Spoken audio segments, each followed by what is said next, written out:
waad soo baratay qaabka aad customer aad ugu dari karto ama macmiil qaabkee ayaad ugu dari kartaa qof khidmad kuu gudbinayo ama supplier ah sifaad ugu darto waxaad imaanaysaa qaybtan get paid and pay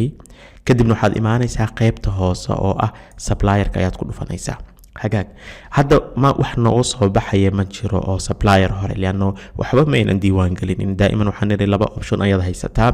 inaad import supplier excel ama file gudaha kugu jiray in aad soo geliso asoo import karaysa hal mar ama in aad supplier si manually ah aad ugu darto marka waxaan leenahay supplierka noogu dar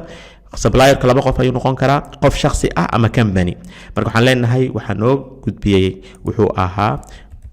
ogaansho media ogaansho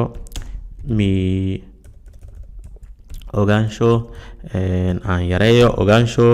media ayaa waxa noo gudbisay khidmad lambarkooda ayaad qori kartaa 4455 mobile numberka ogaansho ayaad qori kartaa fax nameka kadib nameka ku soo baxayo ayaa ku soo baxaya hal option u baahaysta ogaansho ah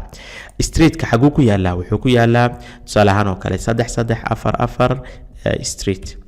okay cityga xagee uu ku nool yahay tusaale ahaan oo kale wuxuu ku nool yahay cityga dooxo ayuu ku nool yahay stateka waa Qatar macluumaadka ayaad gudbinaysaa Qatar aan wadanka galino post code haduu jiro waad gelinaysaa note hadii wax note ah aad u diiwaan gelinayso attachment waad ku bitari kartaa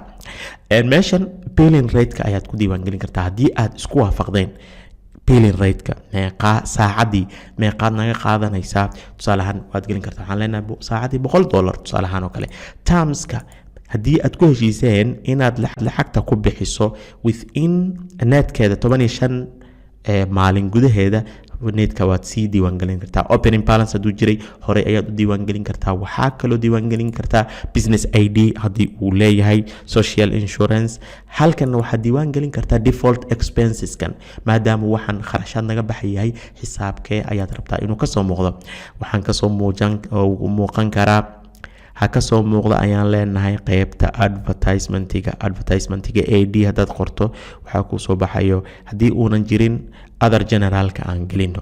qaabka loo xisaabaadkan ay u soo muuqdaan iyo qaabka loo set gareeyo insha Allah taala waxaan ku qaadan advertising waatana okay advertisingka ayaan dooranaynaa advertising qaabkan waxaan ku qaadan doonaa qaybta chart of account oo muuqaalka soo socdo sidee baa loo dajiyaa xisaabaadkaaga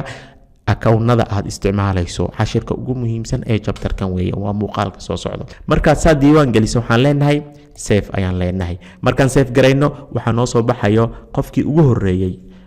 supplierkii ugu horeeyay ee aan diiwaan gelinay ogaansho ayuu noo noqday sidaas ayaa loo diiwaan geliyaa supplier